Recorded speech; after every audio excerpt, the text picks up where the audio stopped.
Olá, eu sou a Carla Benevides e este é o programa Argumento. O que esperar do Congresso Nacional no segundo semestre deste ano?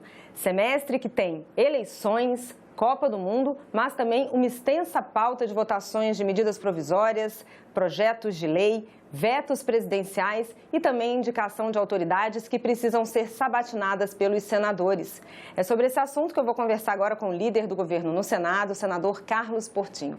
Senador, muito obrigada pela sua presença aqui mais uma vez no programa Argumento. É sempre muito bom estar aqui com toda a sua audiência. Senador, após o recesso, na primeira reunião de líderes após o recesso, ficou definido primeiro que se votaria as primeiras medidas provisórias, que estão trancando a pauta, e que estão perto de vencer, aliás, e logo depois os projetos que seriam indicados pelos líderes partidários. Há alguma sinalização de que projetos seriam esses? Nós tivemos o sucesso de ter votado as 4 medidas provisórias, todas aprovadas, embora os destaques, o governo teve êxito, manteve os textos e seguem para a sanção, antes da sua caducidade, que era a grande preocupação. Até pela importância das medidas, como o Programa de Manutenção de Emprego e Renda, que eu mesmo relatei, medidas para o setor de transporte, como a MP 1112, entre outras. Aprovamos empréstimos, que alguns estados também haviam requerido e que precisam ser aprovados aqui no Senado. Conseguimos também, na sessão recente, aprová-los, para Minas Gerais, para Espírito Santo, se não me engano, São Paulo, outros estados. E agora, na próxima semana, fazer um esforço de reunir, que é difícil, A atividade parlamentar também está representada nos seus estados no processo eleitoral. Alguns que estão concorrendo ao seu mandato, há outros que estão apoiando candidatos, ou alguns senadores que são candidatos a governador, buscam um cargo majoritário, e isso se justifica. Por isso, numa reunião de líderes, houve muita convergência sobre alguns projetos para o próximo semestre, e cada líder encaminhou seus pedidos de projetos que possam ser votados. A gente vai buscar aqueles que tenham convergência, que não tenham maior polêmica. Eu mesmo pedi o Marco das Garantias, que é um projeto importante para o governo, mas para o Estado, é um projeto de Estado, para facilitar o acesso ao crédito, redução de juros, e há também as debêntures de infraestrutura, projeto que eu relato, que é a geração de energia offshore, e esse projeto é na Comissão de Infraestrutura, assim como as debêntures de infraestrutura, que também é um projeto de Estado, todos esses. Se possível, retomar as comissões. Na semana passada, um dia, fiz o pedido ao presidente Dário Berger para buscar fazer uma sessão na Comissão de Infraestrutura, pelo menos para esses 2 projetos são importantes, inclusive um deles terminativo lá, o marco da geração de energia offshore. Mas há uma pauta feminina que a gente deve colocar na semana que vem. Isso houve o pedido da bancada, com também apoio de todos os líderes. Por exemplo, o projeto que finalmente demorou tanto para dispensar a assinatura do homem quando a mulher quer fazer a sua laqueadura, demorou tanto tempo para isso. E há outros da bancada feminina, projetos positivos que a gente pode avançar e deixar aqueles mais complexos, como os 3 que eu citei inicialmente. Tem o projeto das apostas, que está parado. Temos aí reforma de imposto de renda, tanto o projeto que veio da Câmara, a PEC 110. Esses projetos devem ter o seu encaminhamento após o primeiro turno das eleições, assim como as autoridades. Temos os ministros do STJ, temos autoridades para a ANTAC, para as agências, para a NTT, e por isso exige a presença dos senadores aqui em Brasília, as autoridades, e deve ficar para a primeira semana após o primeiro turno. Em outubro haverá o retorno das sessões com maior frequência, coisa que nesse período eleitoral fica bastante prejudicado. Mas há senadores, inclusive líderes, que defendem que pelo menos as indicações sejam apreciadas nas comissões antes das eleições. Você acha isso possível? Houve esse pedido, eu fui um deles, mas os argumentos do senador Davi Alcolumbre acho que sensibilizaram.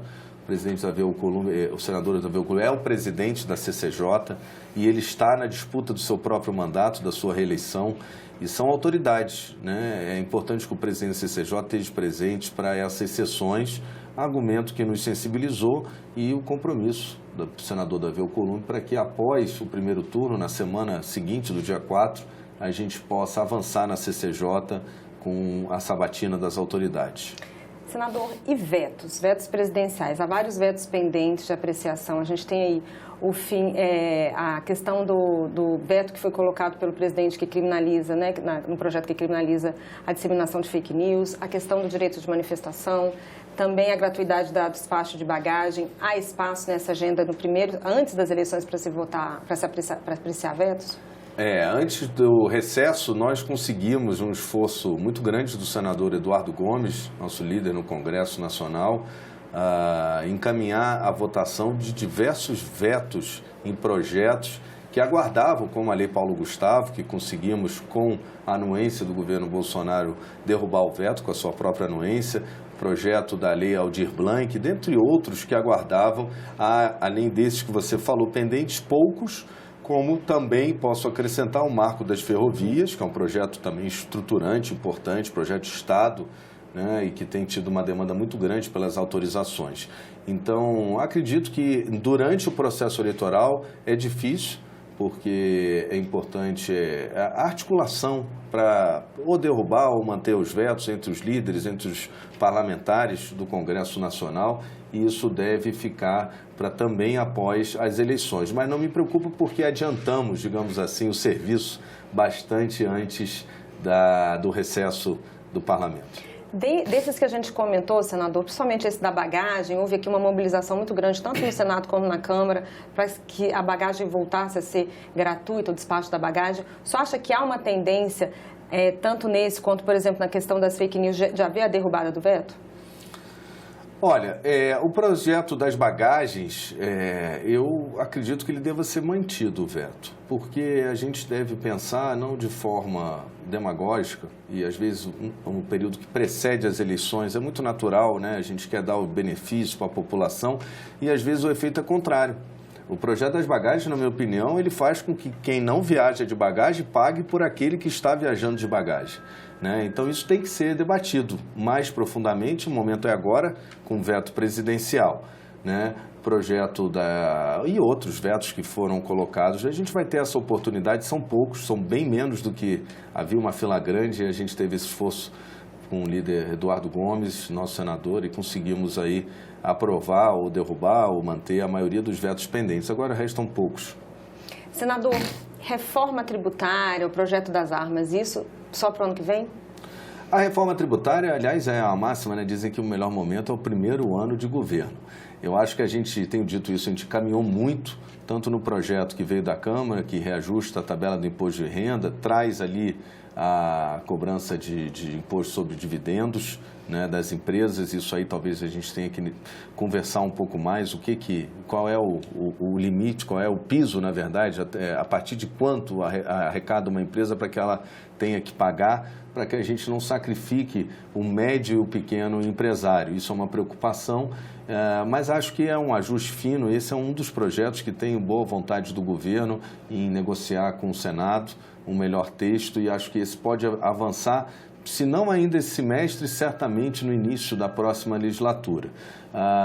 Assim como a PEC 110, que é uma grande reforma tributária, o setor da indústria está atendido, acho que o texto chegou ao bom termo, mas ainda falta a gente discutir um pouquinho mais a questão da tributação do setor de serviços, porque é essa tributação que recai sobre a classe média, que geralmente é quem paga a conta, quem tem filho na escola, setor de serviços de educação, né, o médico, o advogado. Então, acho que ainda falta uma discussão, ajustes finos na PEC 110, relatoria do senador Roberto Rocha, assim como com relação ao que vai para os estados e para os municípios, né? Acho que o prazo que foi colocado na PEC 110 é muito longo para essa avaliação, e a gente pode buscar instrumentos. Acho que a gente avançou muito. Lógico, era o desejo de todos que a gente tivesse uma reforma tributária imediata. Venho discutindo aqui há mais de 20 anos no Congresso uma reforma tributária, mas eu acho que a gente está muito próximo de obter esse êxito de aprovar uma reforma tributária, tanto esses dois projetos, no início da próxima legislatura, no próximo governo. Senador, só para a gente finalizar, a Câmara aprovou essa semana dois projetos que vêm agora para o Senado e que são aí considerados meio polêmicos. Um deles é o que obriga os planos de saúde a cobrir tratamentos que não estejam elencados aí no rol da ANS, e o outro é que acaba com a prisão, com a saída temporária de presos. Eu quero saber como é que o senhor acha que o Senado vai tratar esses dois temas. Acho que esses dois projetos já houve uma boa discussão, eu acompanhei as articulações junto com a ANS e o presidente Arthur Lira, conversei com o presidente da ANS a respeito, acho que é um projeto que já vem maduro aqui, a gente deve avançar, até havia feito pedido do presidente Pacheco para tentar colocar na próxima semana, dada a importância e a relevância desse projeto para a sociedade, para quem tem filhos autistas e que precisa dos planos de saúde, o que é coberto. Acho que chegamos a um bom termo, estamos muito próximo do senso comum e podemos aprová-los, se não nessa semana, na volta do período eleitoral após o primeiro turno. Com relação à saidinha, acho que é um projeto também que a sociedade ela se surpreende, né? Como isso também não foi ainda delimitado, regulado antes, porque a gente está cansado de ver o preso que deveria ter o direito de passar com a sua família, mas ele abusa desse direito, não volta ou pratica, pior, novos crimes aproveitando esse benefício. Esse benefício tem sido usado sem parcimônia, tem trazido danos para a sociedade e há, na minha opinião, o interesse do Senado também em votar o mais breve esse projeto para que a gente possa ter um tratamento mais adequado com relação a isso, em proteção à nossa sociedade. Quando você falou para o presidente para já incluir na próxima semana, o que ele falou?